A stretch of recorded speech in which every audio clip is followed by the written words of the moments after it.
Hello everyone, welcome to our YouTube channel. Today's webinar is about mothering successfully. The theme of discussion is stressed, frustrated, and angry because of COVID-19. I hope you will take the time to listen and to learn.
So let's talk a little bit about some of the things that can create stress for us. When we talk about stress, we're really talking about our perception of events that occur, situations. And that's important too because, for example, something that stresses me out, it may not stress someone else out. I am very fearful of snakes, for example. So if I encountered a snake, I'm going to have all that happening in my body probably very quickly because I'm that fearful of them. Where someone who loves snakes would probably be like, oh my gosh, it's so cute. That would not be my response. So I do think it's important to just be aware that something that may stress somebody else out, whether that's somebody you're supporting or somebody you're around, you may think, gosh, I don't see what the big deal is. It's about our perception. So just want to kind of point that out. Sometimes we can be stressed because we don't have or we haven't set up healthy boundaries in our relationships. And what that means is boundaries can help us to determine how we want to interact with the people in our lives. And so one example I think of this is someone who puts a lot on their plate. Probably nobody here does that, but some people do. And so we add things to our plate. Yes, Yes, I'll do that. Yes, I'll take that. Yes, I'll do that. And we may end up with our plate being too full. And for many of us, if you can visualize a plate of food that's too full, eventually things will start to fall off the plate. So sometimes in terms of trying to set healthy boundaries, we really want to be looking at, sometimes I need to say, no, thank you. My plate's already full. I need to not take that on because I already have this, or maybe I can do that, but just not right now. So being able to say no in our relationships or not right now can help us with establishing those healthy boundaries. Also, sometimes we get bogged down with stress because we may be trying to control things that really are outside of our control. And one of the things that, I think about is, sometimes nobody wants to say that we don't really want to control other people, but we do sometimes wish they would do things a certain way. So in that sense, we could be wanting to kind of control or have some impact on things that really, honestly and realistically are just not in our control. And so kind of doing a self-assessment and deciding, is this thing that's going on that's creating me stress, is that something I can really control? And if not, then we want to be able to release those things. Other times we can have stress because we've not gotten adequate rest. And we've not had an opportunity to take care of ourselves. We talk about self-care. We know the importance of self-care. But sometimes, to be honest, as busy working mothers, we just are slim on time. That's just the reality. Thank you, Dr. Alfred, again, for those amazing take-home. For me, the take-home I got from you is being able to say no. When most of us here are gifted people reach out to us for more advice or for help, and sometimes we feel guilty saying no. So thank you for the tip on learning to say no. So right now we are going to include the other speakers to join the conversation. Dr. Lulu, Nkendan Chukwu, and Dr. Shola. Can you guys join the conversation, please? Okay, so I'm going to start with Dr. Shola, also known as Dr. Ezeokoli. Dr. Shola, you've listened to the great presentation by Dr. Alfred. What tips would you give to us, just two, on how to manage stress?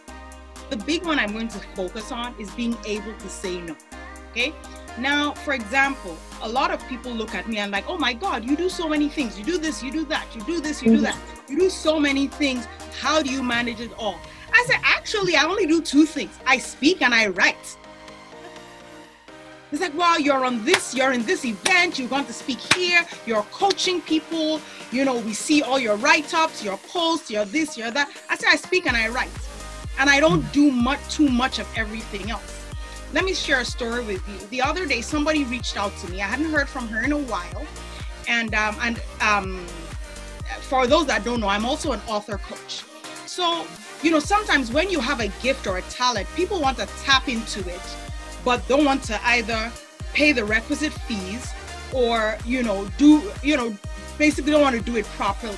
They want to pick your brain, right? Let me tell you something. Allowing people to pick your brain like it's a strawberry, it wastes a lot of your time. So before you say yes to something, like Dr. Alfred said, take a step back and say, can I do this? A lot of times when it comes to saying no, you don't have to say no. You don't have to be rude. You don't have to, because a lot of times we associate saying no with being rude and not being liked. Here's the thing, you don't have to say it rudely. Like I just told her, I said, thank you for thinking of me. I put my no, and then I put a nice compliment behind it. Right. So you have to, and then sometimes when you want to say no, you have to put the nice thing at the end. For example, somebody invites you to a party and you can't go. So instead of saying, thank you for thinking of me, but I can't come, say, I'm sorry I can't make it, but thank you for thinking of me. It's still a no, but it sounds better in the ear and it seems easier to say. So sometimes you have to frame your no in a way that is more acceptable societally if you're not good at saying a blank no. And sometimes you don't have to be rude. Saying yes all the time doesn't make people like you more. It makes them use you more. Yeah, so it seems like today's message is more like learning to say no. And I think it's key. Thank you so much, Dr. Shola, for giving us tips on how to say no without being offensive. And again, you said saying no doesn't make people like us less, or saying yes doesn't make people like us often. So thank you so much. Nkem Danchukwu, it's always an honor to be in your presence. Thank you for showing me and teaching me on how to become an author. Again, I want to acknowledge all the other good coaches we have here. Dr. Shola is one of them. Dr. Lulu is one of them. I do book coaching too, but I'm not as great as the rest of them. I know what I'm good at, and I do what I'm good at. Thank you again, Nkem Danchukwu, for all your help.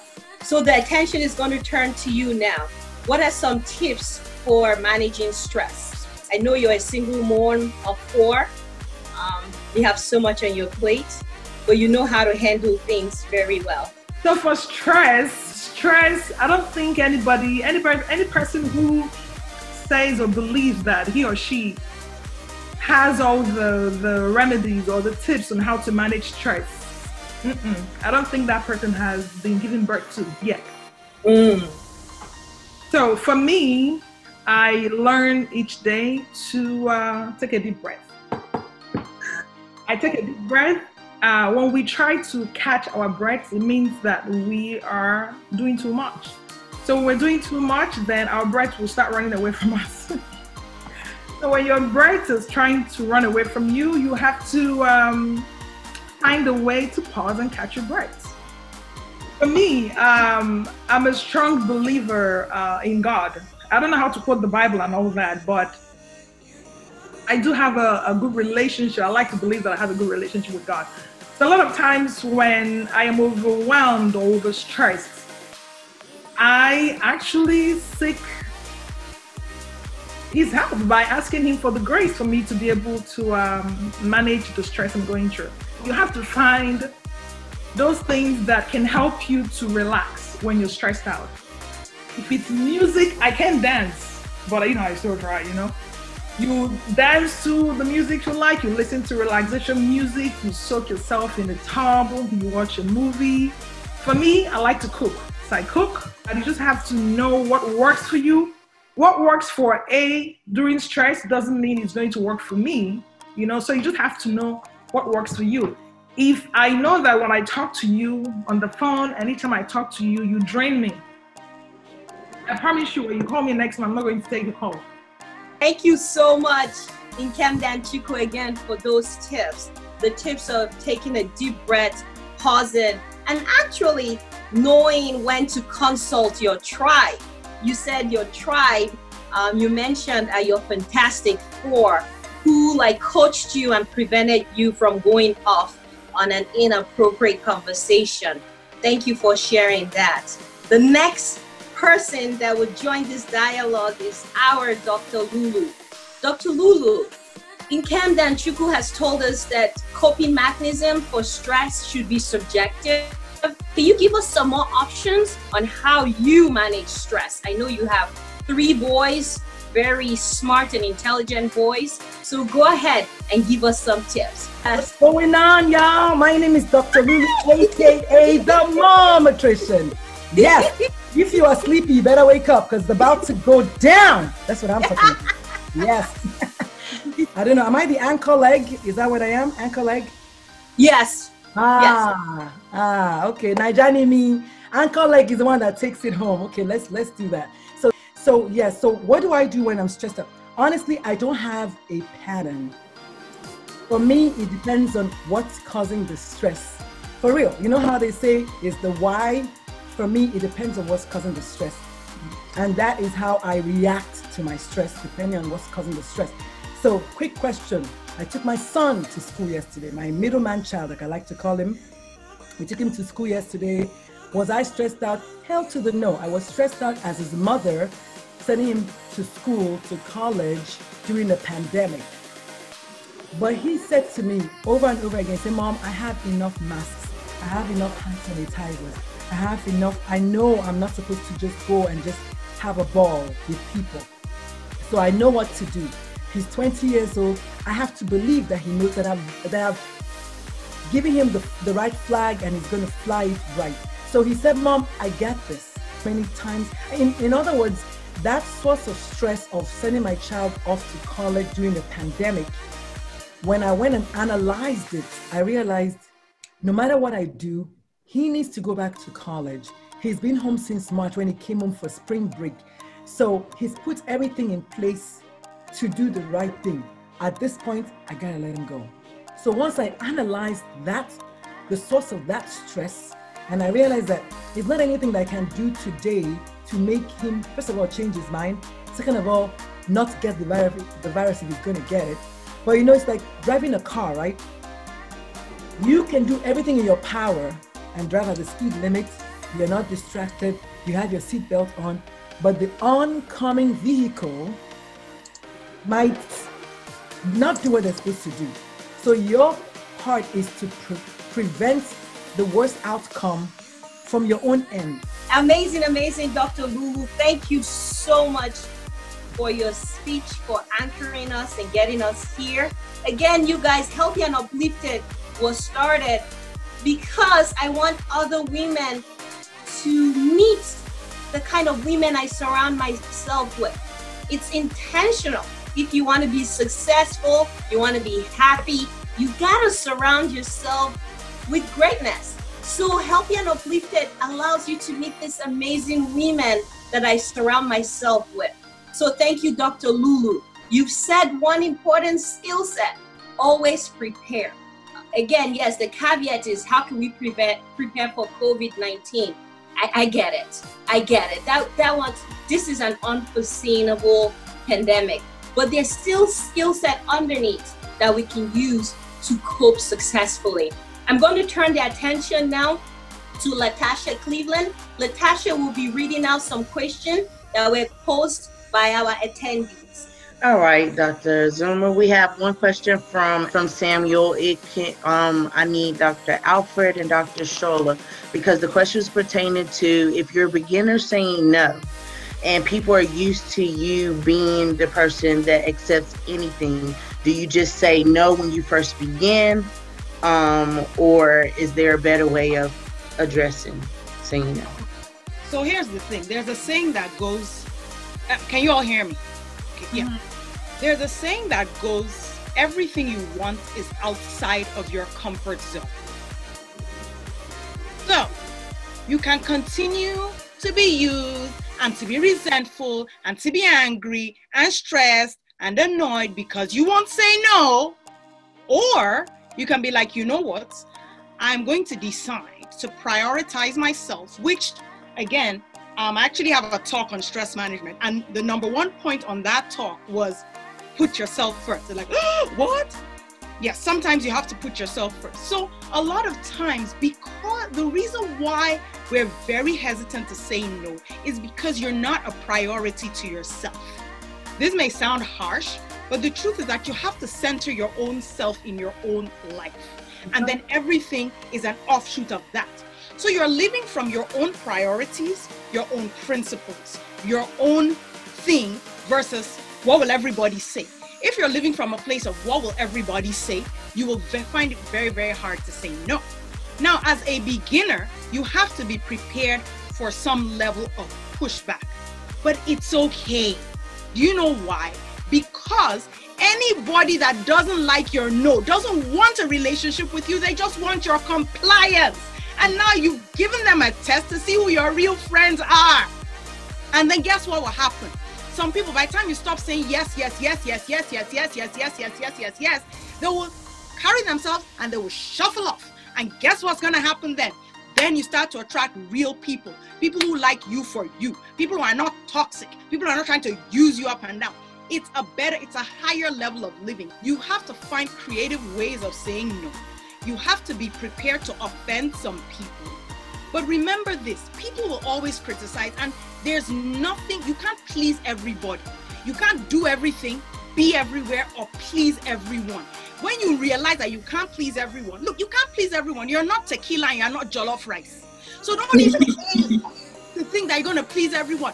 Even Jesus, they crucified him. So clearly, even if Jesus could not please everybody, who are you to think that on God's green earth, you're the one that's going to make everybody happy? My dear, take back your agency and start to say no, and watch the toxic people and the fluff fly away. And let me tell you something, honey. When toxic people leave your life, it's like the trash took itself out. Rejoice, because guess what? God is going to send you 10 more supporters and people who just want to be in your presence without pulling on you for something. Thank you so much for joining us and planning things. Again, next slide. Our next event is Becoming Fit and Focused. It's going to be September 20th. It's going to be fun.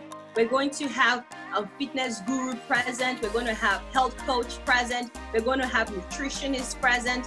And they're going to teach us how to be fit, even though we're busy moms. So I'm very, very grateful. Please save the date and be ready to join us. It's also going to be free. Next slide, please. Again, I want to thank all of you that took the time to come and support us. Without you, there's no us. If you have any feedback or suggestion, please email us. You can email me at info@healthyanduplifted.com or healthyanduplifted@gmail.com.